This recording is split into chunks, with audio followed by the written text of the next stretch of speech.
وَإِذْ قَالَ رَبُّكَ لِلْمَلَائِكَةِ إِنِّي جَاعِلٌ فِي الْأَرْضِ خَلِيفَةً قَالُوا أَتَجْعَلُ فِيهَا مَن يُفْسِدُ فِيهَا وَيَسْفِكُ الدِّمَاءَ وَنَحْنُ نُسَبِّحُ بِحَمْدِكَ وَنُقَدِّسُ لَكَ قَالَ إِنِّي أَعْلَمُ مَا لَا تَعْلَمُونَ۔ سورہ بقرہ کی آیت نمبر 30 ہے۔ اس سے پہلے اللہ رب العزت نے انسان پر جو انعامات کیے ہیں اور انسان کو جو نعمتیں عطا فرمائے ہیں ان نعمتوں کا تذکرہ کیا، لیکن چونکہ نعمتیں جو ہیں یہ دو قسم کے ہیں، ایک سوری نعمتیں ہیں ظاہری اعتبار سے، اور ایک معنوی نعمتیں ہیں باطنی اعتبار سے۔ تو ظاہری اعتبار سے انسان کو زندگی دینا یا کائنات کی چیزیں انسان کے لیے پیدا فرمانا، ان کا بیان تھا۔ اب آنے والی آیتوں میں اللہ رب العزت نے انسان کو جو معنوی نعمتیں عطا فرمائی ہیں ان کا بیان ہے، اور ان میں ایک تو یہ ہے کہ اللہ پاک نے حضرت آدم علیہ السلام کو جو ابو البشر ہے ان کو ایک خاص علم عطا فرمایا، اور پھر ملائکہ کا استاد بنایا، اور اسی طرح مسجود الملائکہ یعنی کہ ملائکہ کو سجدہ کرنے کا حکم ملا کہ حضرت آدم علیہ السلام کو سجدہ کر لیں۔ تو یہ معنوی طور پر نعمتیں ہیں جو سب سے پہلے انسان کو اللہ رب العزت نے عطا فرمائے ہیں، اور جس سے تمام انسانیت کی برتری جو ہے وہ ثابت ہوتی ہے۔ تو اس لیے سب سے پہلے اللہ رب العزت نے یہ ارشاد فرمایا وَإِذْ قَالَ رَبُّكَ لِلْمَلَائِكَةِ إِنِّي جَاعِلٌ فِي الْأَرْضِ خَلِيفَةً، کہ جب تیرے رب نے ملائکہ سے جو ہے یہ ارشاد فرمایا کہ میں زمین میں اپنا خلیفہ اور نائب بنانے والا ہوں، اپنا قائم مقام بنانے والا ہوں۔ اس میں ملائکہ سے مشورہ لینا مراد نہیں ہے، چونکہ مشورہ تو بندہ وہاں پر لیتا ہے یا وہ مشورہ لیتا ہے جس کو کسی کام کے صحیح اور غلط کا صحیح طور پر اندازہ نہ ہو، تو ایسی صورت میں پھر اس کو مشورے کی ضرورت ہوتی ہے، جبکہ اللہ رب العزت کو تو کسی سے مشورے لینے کی کوئی ضرورت نہیں، بلکہ یہ ہے کہ اللہ رب العزت اس میں ملائکہ کی رائے کو ظاہر فرمانا چاہتے ہیں کہ ملائکہ جو ہے انسان کے بارے میں کیا خیال رکھتے ہیں، اور وہ انسان جس کو اللہ پاک روئے زمین پر اپنا خلیفہ بنائیں گے۔ اور دوسری بات یہ ہے کہ خلیفہ کا مطلب کیا ہے، قائم مقام کا مطلب کیا ہے،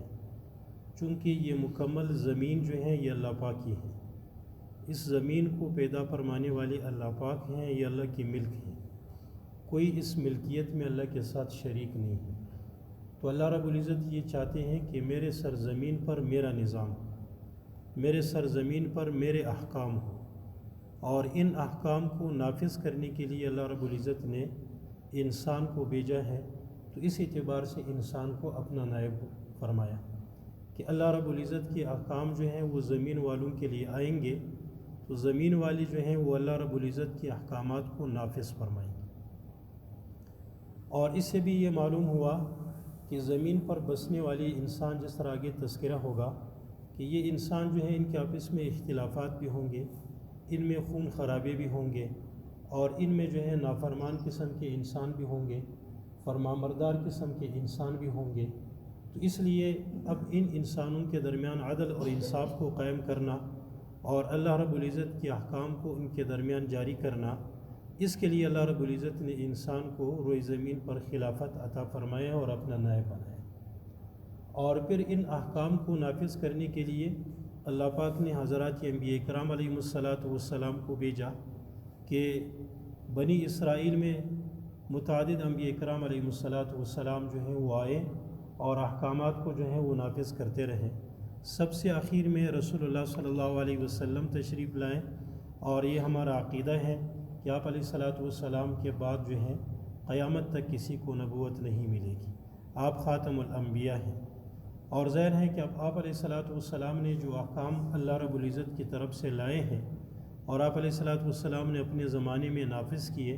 اور پھر آپ کے بعد خلفائے راشدین نے نافذ کیے، تو تو اس کے بعد جو ہے پھر ان احکام کی ذمہ داری جو ہے سب سے زیادہ جو ہے وہ علماء کے ذمہ ہے،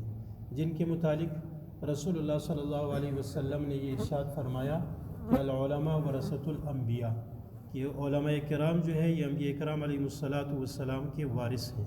تو اس لیے سب سے پہلے جو ہے ان احکام کی تنفیذ اور ان کی ذمہ داری یہ علماء کی بنتی ہے، اور عوام کی ذمہ داری پھر یہ بنتی ہے کہ وہ ان احکام کے نافذ کرنے میں علماء کے ساتھ ہو اور علماء کے ساتھ دے دیں۔ تو بہرحال اس آیت میں اللہ رب العزت نے ملائکہ کے سامنے یہ ارشاد فرمایا قالوا اتجعل فیہا من یفسد فیہا۔ ملائکہ کے ذہن میں جو ہے یہ بات آئی، کیونکہ بعض روایت میں یہ ہے کہ پہلے سے اللہ رب العزت نے ان کو بتایا تھا، بعض روایت میں ہے کہ انسان سے پہلے جنات نے جو ہے دنیا میں جو ہے حکمرانی کی، ان سے ملائکہ کو اندازہ تھا، اور اسی طرح جو ہے بعض روایت میں یہ بھی ہے کہ خلیفہ کے لفظ سے خود ملائکہ نے جو ہے یہ معلوم کر لیا کہ یہ انسان جو دنیا میں رہے گا تو انسان جو ہے یہ سب کے سب فرمانبردار نہیں ہوں گے، بلکہ بعض جو ہیں بعض کے خون بہائیں گے، زمین میں فساد مچائیں گے۔ تو ملائکہ نے یہ عرض کیا کہ اللہ، کیا اس زمین پر خلافت کے لیے اور نائب بننے کے لیے ہم کافی نہیں ہیں؟ یہ انسان تو آپس میں ایک دوسرے کے خون بہائیں گے۔ قالوا اتجعل فیہا من یفسد فیہا، کہ اے اللہ آپ اس زمین میں جو ہے ایسے مخلوق کو پیدا فرمائیں گے جو زمین میں فساد مچائے گی، ویسفک الدماء اور خون بہائیں گے، اور ان کے مقابلے ہمارا حال کیا ہے؟ وَنَحْنُ نُسَبِّحُ بِحَمْدِكَ، ہم تیرے پاکی بیان کرتے ہیں تیرے حمد کے ساتھ، وَنُقَدِّسُ لَكَ، اور اسی طرح ہم تیرے تزکیہ اور پاکی جو ہے وہ اس کا اقرار کرتے ہیں۔ یہ تو ملائکہ نے عرض کیا کہ اللہ پھر تو حکومت ہماری ہونی چاہیے، نائب ہم جو ہے اس کے حال ہے کہ ہم نائب ہو جائیں، کہ ہم تو تسبیح کرتے ہیں، پاکی بیان کرتے ہیں، کوئی لڑائی جھگڑا نہیں ہے ہمارے، کوئی اختلاف نہیں ہوتا، اور انسان جو ہے یہ تو آپس میں ایک دوسرے کا خون بہائیں گے، ایک دوسرے کے ساتھ اختلافات کریں گے، جھگڑے کریں گے، تو یہ انسان جو ہے اس کو کس طرح نیابت ملے گی؟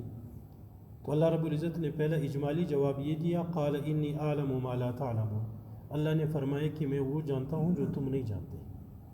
یہ تو حاکمانہ جواب ہے،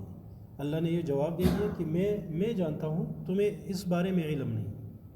اور حکیمانہ جواب جو ہے دوسرا جواب وعلم آدم الاسماء، چونکہ انسان جو ہے یہ ایک الگ مخلوق ہے اور ملائکہ جو ہے یہ ایک الگ مخلوق ہے۔ ملائکہ کو اللہ رب العزت نے نور سے بنایا ہے، لیکن یہ بات ذہن میں رہے، ایک وہ نور ہے جو اللہ رب العزت کی صفت ہے، ملائکہ اس نور سے پیدا نہیں کیے گئے ہیں، کیونکہ وہ نور جو ملائکہ جس سے ملائکہ کو پیدا کیا یہ تو مخلوق ہے۔ تو اللہ رب العزت نے ملائکہ کو نور سے پیدا کیے ہے، اور ملائکہ میں جو لا یذکر ولا یؤنث، ان میں نر اور مادہ نہیں ہوتا،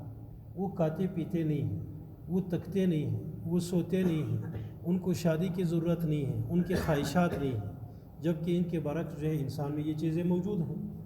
تو یہ دو الگ الگ مخلوق ہیں۔ تو ملائکہ نے کہا کہ ہم تو یہ پاکی وغیرہ بیان کرتے ہیں، تو اللہ رب العزت نے فرمایا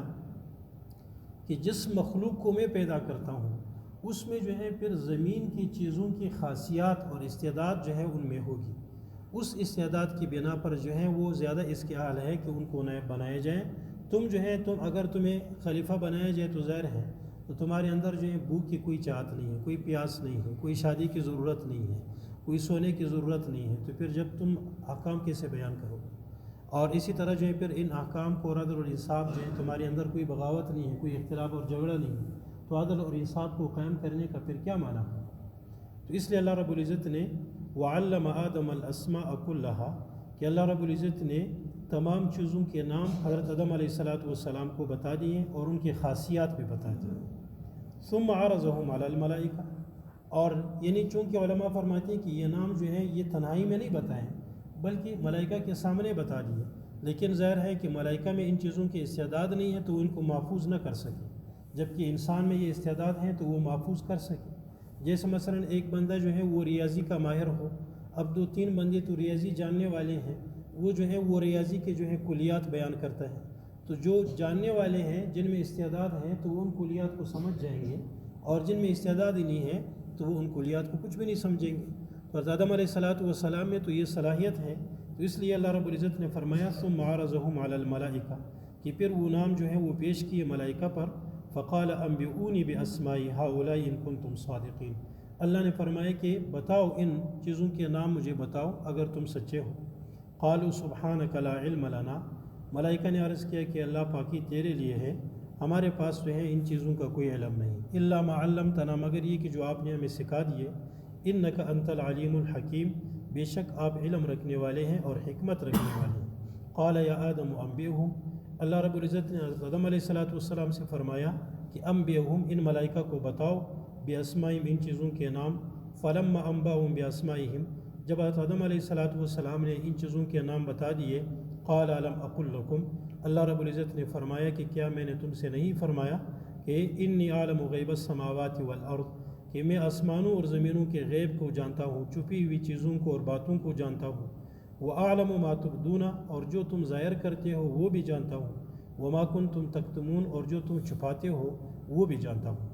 تو اس لیے اللہ رب العزت نے ملائکہ کے سامنے جو ہے حضرت آدم علیہ السلام کی بلکہ انسانیت کی فوقیت اور برتری کو ظاہر فرمایا کہ انسان جو ہے اس میں استعداد جو ہے اللہ رب العزت نے رکھی ہے۔ اور پھر ظاہر ہے کہ جب اللہ رب العزت نے انسانیت کی زندگی کا مقصد جو ہے وہ خلافت اور نیابت بنایا ہے، تو انسان اپنی زندگی، اپنی استعداد، اپنے اوقات اور اپنے جو ہے مال جان جو ہے وہ اللہ رب العزت کے احکام کو جو ہے نافذ کرنے میں جو ہے وہ لگا لے، اور اللہ رب العزت کے احکام کو جاری کرنے میں لگا لے۔ کہ انسان عام طور پر، اب ہمارا ذہن تو یہ بنا ہوا ہے دنیا کے ماحول میں، معاشیات میں رہ کے اور دنیا کے کاموں میں لگ کے، ہمارا ذہن یہ بنا ہوا ہے کہ ہماری زندگی کا مقصد تو بس کھانا پینا ہے اور کمانا ہے، جبکہ کھانا پینا یہ تو جانور بھی کھاتے پیتے رہتے ہیں، ان کی زندگی میں یہی چیز ہے۔ انسان جو ہے اس کو اللہ رب العزت نے جو اتنا شرافت دیا، اور ملائکہ کے سامنے جو ہے جس آگے آیتوں میں جو ہے انشاءاللہ کل آئے گا کہ اللہ پاک نے اس کو مسجود الملائکہ بنایا، ملائکہ اس کو سجدہ کر رہے ہیں۔ تو اتنا شرف جو ہے اللہ رب العزت نے انسان کو عطا کر دیا اور کرم عطا کر دیا، اعزاز اور احترام عطا کر دیا۔ تو یہ اعزاز اور احترام جو ہے یہ انسان کا اسی صورت میں ہے کہ جب انسان انسانیت پہ آ جائے، اور انسانیت جو ہے وہ یہ ہے کہ اللہ رب العزت جیسے چاہتے ہیں ویسے انسان کی زندگی گزر جائے۔ اللہ رب العزت نے جو احکام دیے ہیں اور وہ احکام اور وہ طریقے اس امت کو رسول اللہ صلی اللہ علیہ وسلم کے ذریعے سے اللہ پاک نے بتا دیے ہیں۔ تو اس لیے آپ علیہ السلام کا جو بھی عمل ہو، جو بھی طریقہ ہو، انسان اس کو تلاش کرتا جائے اور اس پر جو ہے وہ عمل کرتا جائے کہ یہ اصل جو ہے انسانیت ہے، اور انسانیت اور زندگی کے کا تقاضا جو ہے وہ یہ ہے کہ اسی کے مطابق جو انسان اپنے زندگی گزار لے۔ اللہ رب العزت ہم سب کو عمل کرنے کی توفیق عطا فرمائے۔ وآخر دعوانا الحمدللہ۔